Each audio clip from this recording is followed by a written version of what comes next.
तो 2026 के बजट में काफ़ी सारे इंपॉर्टेंट चेंजेज हुए हैं। उसमें 2 चेंजेज हैं, टीडीएस और टीसीएस। टीडीएस क्या होता है, टीसीएस क्या होता है, इसके बारे में डिस्कस करेंगे और किसको फ़ायदा हुआ है, किसको नुकसान हुआ है, इसके बारे में बात करेंगे। तो सबसे पहली बात आती है कि कौन से ऐसे लोग हैं जिनको ज़्यादा पेमेंट करना पड़ेगा, जिन पे टैक्स ज़्यादा लगेगा।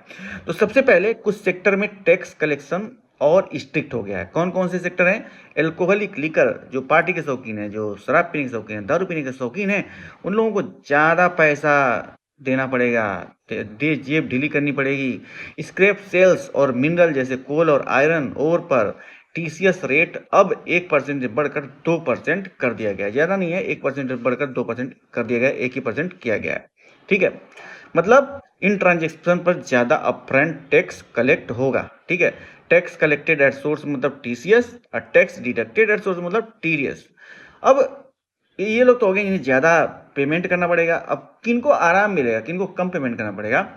तो तेंदू लीफ ट्रेडर्स, जिनका बीड़ी वीड़ी बनता है या अन्य जो भी उत्पाद बनते होंगे तेंदू लीफ की सहायता से, तो तेंदू लीफ ट्रेडर्स के लिए 5% से घटा करके 2% कर दिया गया है। तो इन लोगों को थोड़ा सा आराम मिला है। और जो फैमिली एजुकेशन लोन या मेडिकल ट्रीटमेंट के लिए पैसा अब्रोड भेजते हैं, उनके लिए टीसीएस 5% से रिड्यूस होकर 2% तक हो गया है। तो यहाँ भी एक रिलीफ देखने को मिला है। बाकी रिमिटेंस 10 लाख से ऊपर भी अभी भी 20% ही रहेगा। अब टीडीएस का चेंज क्या हुआ है? मोटर एक्सीडेंट विक्टिम के लिए एक बड़ा पॉजिटिव स्टेप आया है। उनको जो इंटरेस्ट कंपनसेशन मिलता है उस पर अब टीडीएस नहीं लगेगा। मैन पावर सप्लाई पे भी अब 1 से 2% तक टैक्स लगने जा रहा है।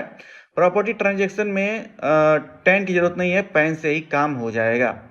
अब कंप्लायंस रिमाइंडर की बात करें, एक चीज याद रखना है आप लोगों को, अगर टीडीएस या टीसीएस टाइम पर नहीं जमा किया गया तो फाइन लगेगा। और फिर भी कोई मल्टीपल रिमाइंडर के बाद नहीं जमा करता है तो वहाँ पे 2 साल की जेल का भी प्रावधान किया गया। इसलिए नियम बड़े स्ट्रिक्ट हो गए हैं। इसलिए जो लोग भी टैक्स पेयर हैं, जो लोग भी इस टैक्स पेयरिंग के सेक्शन में आते हैं, उन लोगों को अपना टैक्स जो है ध्यान से पे करना चाहिए। तो ओवरऑल अगर बात करें तो बजट 2026 ने हाई कैश सेक्टर में टैक्स कलेक्शन बहुत ज़्यादा टाइट हो गया है और education, medical remittance, accident victim और स्मॉल ट्रेडर्स को रिलीफ दिया गया है। तो ये रहा बजट 2026 के बारे में कुछ इंपॉर्टेंट पॉइंट। अगर ये वीडियो आपको पसंद आया तो इस वीडियो को लाइक करें और चैनल को सब्सक्राइब करें, ज़्यादा से ज़्यादा लोगों में शेयर भी करें।